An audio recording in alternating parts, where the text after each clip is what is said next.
Olá a todas. Apresentamos aqui o nosso trabalho, uma pesquisa ainda em andamento, cujo título provisório é Burnout Materno Universitário, a análise sob a ótica do feminismo, do cuidado e da psicodinâmica do trabalho. Eu sou Diana Valls Galo, sou uma mulher branca, de cabelos curtos castanhos, estou utilizando uma blusa vermelha com um ombro de sol e estou num ambiente de home office com uma prateleira com alguns livros ao fundo e um quadro organizador, mas que estão sob efeito de desfocar o fundo. Eu sou Alice Lopes Medeiros, sou uma mulher branca de cabelos longos castanho escuro. Estou utilizando uma blusa social azul de gola e estou num ambiente de sala comercial com paredes de vidro e ao fundo a gente consegue observar algumas construções.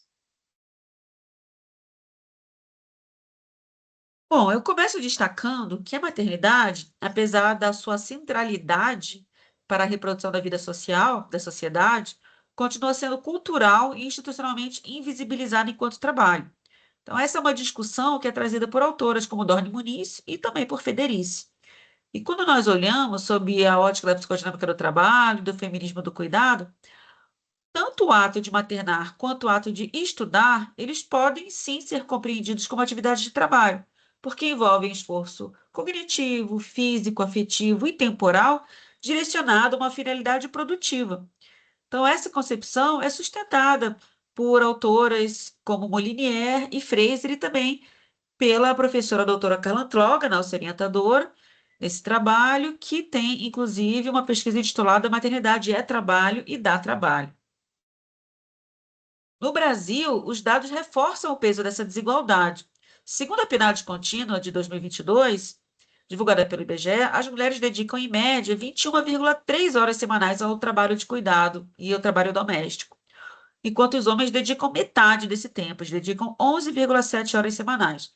O IPEA também mostra que apenas o fato de ser mulher já representa um acréscimo médio de 11 horas semanais de trabalho reprodutivo não remunerado. E essas desigualdades, elas vão ter efeitos diretos na vida acadêmica dessas mulheres. A OCDE aponta que a evasão no ensino superior é maior entre as mulheres, chegando a 29%, né, de evasão entre as mulheres, enquanto a taxa de evasão entre os homens é de 19%. No caso das mães universitárias, que precisam conciliar estudo, cuidado e muitas vezes um trabalho remunerado paralelo a isso tudo, né, para o seu sustento, existem barreiras materiais, simbólicas e institucionais ainda maiores, que vão dificultar a permanência e vão impactar a saúde mental dessas mulheres. Por isso, quando a gente reconhece que a maternidade e os estudos também são formas de trabalho, conseguimos compreender o burnout materno universitário, como um fenômeno análogo ao esgotamento laboral, né, o burnout da literatura, conforme discutido por Maslow e seus coautores. Nessa nossa pesquisa, que, como eu disse, ainda é um trabalho em andamento, até o momento, né, ela se delineia como um artigo teórico analítico fundamentado na psicodinâmica do trabalho e no feminismo do cuidado, articulando produção teórica com evidências empíricas sobre maternidade, cuidado e saúde. O nosso percurso metodológico até agora incluiu uma análise crítica de dados secundários, produzido por instituições como o IBGE, o IPEA, a OCDE e a OIT, e também os dados secundários de um estudo quantitativo da professora Carla Antloga e coautoras, que foi conduzido com 453 mães universitárias, analisando danos físicos, psíquicos e sociais, aplicando a escala de avaliação de danos relacionados ao trabalho, que é uma escala originalmente delineada para o contexto organizacional e que nesse estudo foi adaptado ao contexto materno-estudantil.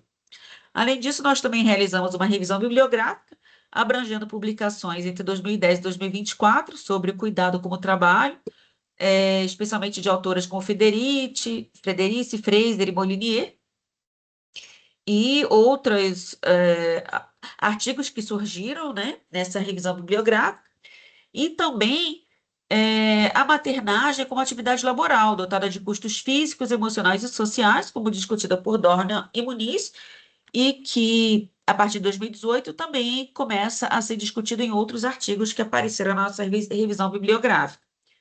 Essa base teórica, ela nos permitiu analisar o burnout materno universitário como uma expressão do conflito entre a maneira como o cuidado é socialmente organizado na nossa sociedade e as exigências do ambiente acadêmico.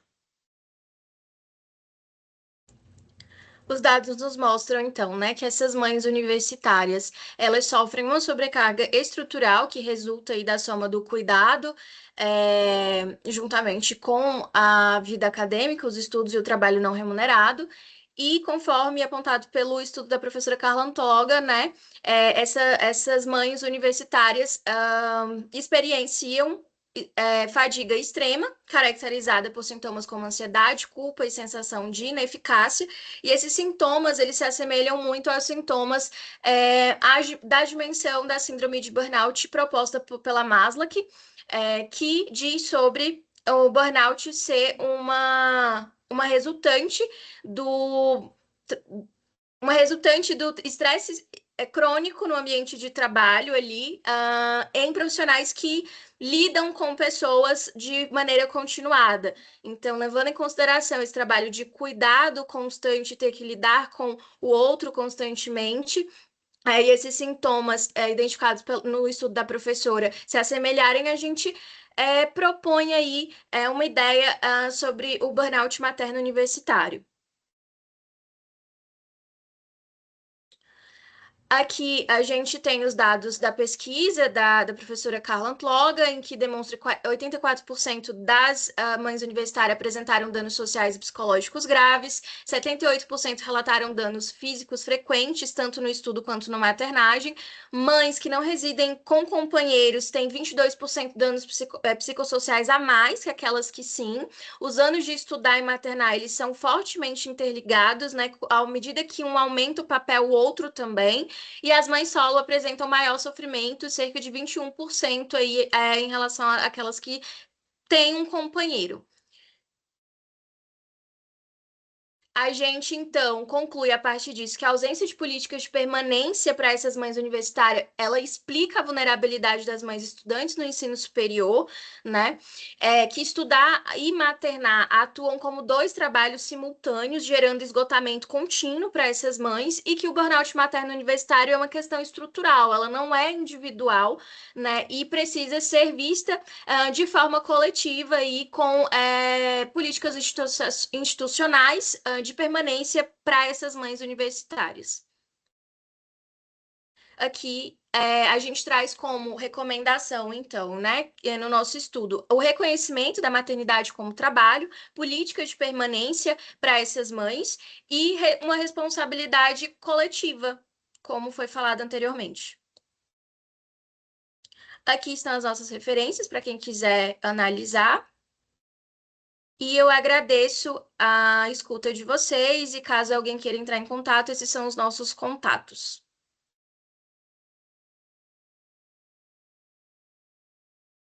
Me diz que deu. Deu.